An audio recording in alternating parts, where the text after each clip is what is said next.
Hello my friends and welcome to the channel for another Tarkov Arena video. In this one, I'm going to be giving some tips for what loadouts I feel are good choices to prioritize early on so you can get into some good gear, which should help with the XP grind required to get loadouts further down the unlock trees. Even some of these early tier loadouts require a bit of an XP grind to access, so it is fairly important that you decide what you want early on and commit. Otherwise you'll end up bouncing back and forth between loadouts and not really unlock anything. To get this started, I'll talk about the stuff that I actually have experience with, the loadouts that I grinded out in solo matches so I could get an upgrade from the really bare bones starter classes. I started off with the Scout class because in many ways I see this class as one of the easiest ways to get access to decent ammo, which is overall the most important part of your kit when it comes to actually taking out players. You can get kills with a crappy gun using good ammo, but it's a lot harder to get kills using a good gun with crappy ammo. Another solid feature of the Scout class is that they generally come with headsets, making it much easier to actually hear what's going on. They don't have the best armor or meds, but most of these classes have decent ammo, making them more of a glass cannon hunter. With that in mind, I prioritized going down the right-hand side of the Scout tree, starting with Plantain, a class using the Keter B with SP8 ammo. This class requires some finesse for sure, and it's not great, but then again, none of the starter classes are great. The Keter with SP8 ammo is pretty good against the legs, but even a basic helmet makes headshots impossible. This class does have 2 grenades though, so you can use those for early round kills and then try to rat out the last remaining enemies with leg meta. After this kit, you have to use the Vityaz preset, which runs a PP19 using PST GZH ammo, some class 3 armor, headphones, and pretty basic meds. This class is okay so long as the other team isn't using face shields. That makes it kind of an awkward 50-50 loadout, but at least the gun build is decent, so you can make follow-up headshots against face shields and hope for the best. The tier 3 Sawbones preset for the Scout tree is what I prioritized getting to early on. This loadout gets class 3 armor, headphones, and an AK-102 with 3 mags of M856A1 ammo, which very reliably goes through class 3 armor and generally can get through class 4 armor on at least the second shot. The AK build isn't the greatest, and the scope on this one is an acquired taste, but that 56A1 ammo will basically negate all the armor that you're going up against in the same tier as this loadout. You also get an M1911 with 2 mags of 45 AP rounds, so you have a very strong secondary when you run out of ammo. You can also drop this pistol at the start of the round to a teammate if they're using a gun that can't get through armor. The weak part of this loadout is the meds that you spawn with, because you can only heal 1 heavy bleed and 1 fracture. However, you can pick up meds on the map that does kind of help with this, and this is the first loadout that I got where I really felt like I could reliably take down other players because of the 56A1 ammo. After Sawbones, you can unlock the Saboteur class as the tier 4 loadout in the Scout tree, and this is the furthest that I've gotten so far. This loadout is kind of a double-edged sword, but personally I've enjoyed playing with it a lot. Saboteur comes equipped with a PP19 and a PL15 pistol, both using PBP ammo, the strongest armor-piercing ammo for 9mm guns. This ammo is quite effective at punching through armor and especially face shields of loadouts in the same tier or below.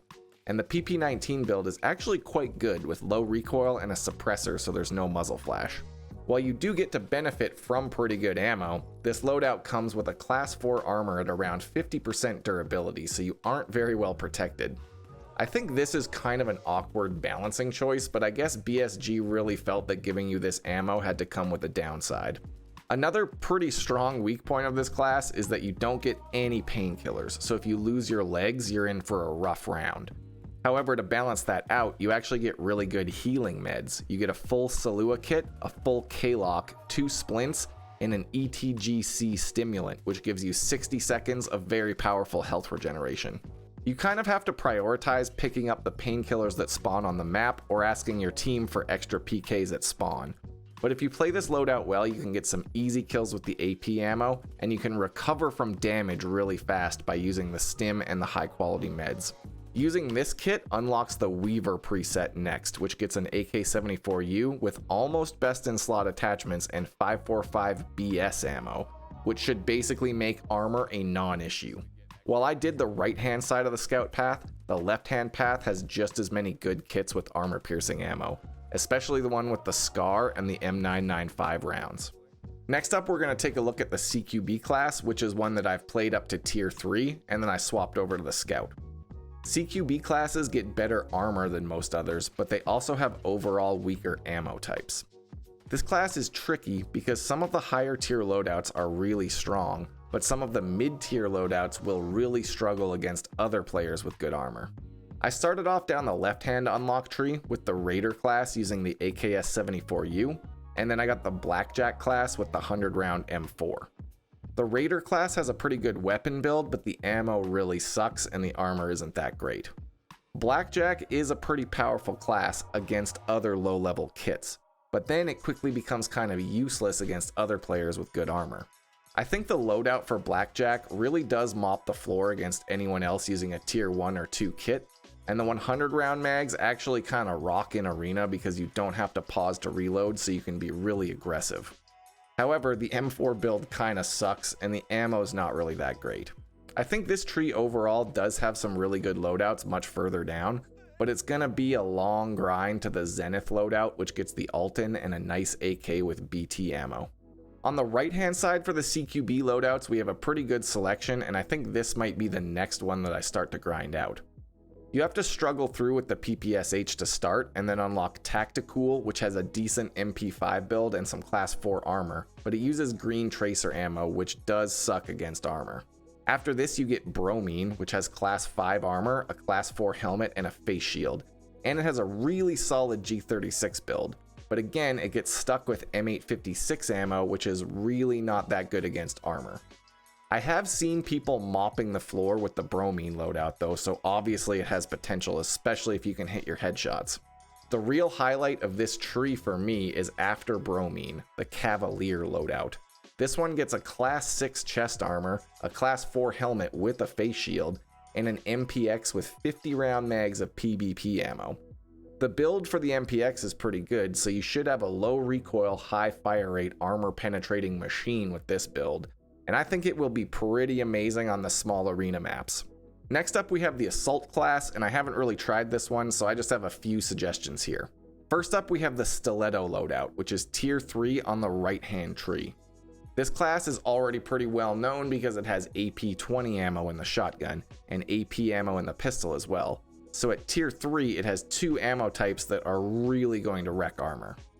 You also get a scope that you can slap on the shotgun to turn it into a makeshift sniper. So if you're confident in your accuracy with single shots, this build can let you dominate people. The other one I think that's pretty good early on for the Assault class is the Ram, which gets a nice AK build using PS ammo, class 3 armor, and a class 4 helmet. This one will give you some good medium range control using the AK build with the PS ammo. You also get a grenade and decent meds, so for a tier 3 loadout, I think this one's pretty good. Most of the tier 4 loadouts for Assault do look pretty solid, getting you good rifles, decent ammo, and armor.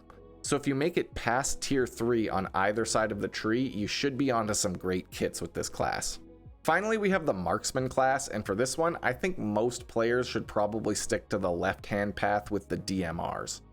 The starter loadout, Owl, gets you a nice Vepr Hunter with decent ammo, and honestly, it's probably one of the better starting classes.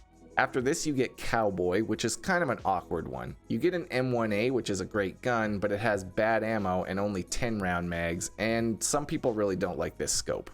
However, the tier 3 loadout Echo gets you an RFB with a decent 3x scope, an ammo upgrade for better armor pen, as well as a pistol with AP ammo, so you have a decent sidearm. Sentry is also a good choice at tier 3, getting you an SKS with PP ammo, which is quite effective against armor. However, the SKS is a recoil-heavy gun with a really long reload, and unfortunately, using this preset doesn't earn XP towards anything, so it's kind of just a waste to stick with it. The preset I think everyone will have their eye on in the Marksman class though is Shade, the tier 4 DMR loadout. This guy gets an SR25 with a really good build, including a voodoo scope and a suppressor, 20 round mags of M80 ammo as well. You also get a Glock with AP ammo, so both of your weapons are pretty strong. However, you are stuck with a pack of armor and no helmet or headset. While that sounds like a big trade-off, the SR25 with those M80 rounds is going to let you rain down hell from a distance, and if you play correctly, you can be a real pain in the ass for the enemy team. Overall, I think only certain players will actually have a good time with the Marksman class, but if you are one of those people, I highly recommend prioritizing the unlock of Shade and the presets underneath him, which get even better guns and some good armor upgrades. Alright, well that kind of covers it for my first quick little guide on what arena presets I recommend and what I unlocked first and why. I honestly believe these kits are going to change dramatically pretty soon, so this one might become outdated rather quickly. But as of today in the closed beta test, these are my thoughts on what loadouts you can grind up to early so you can have a better time in your matches. I hope this is helpful to some of you out there, and let me know what you think down in the comments. How would you change the system to make it more balanced? Is there any specific loadouts that you've really liked that I didn't mention here? Thanks for checking out the video. I have links to my Twitch stream and Discord server down below for anyone interested. And until next time, stay safe in Tarkov City.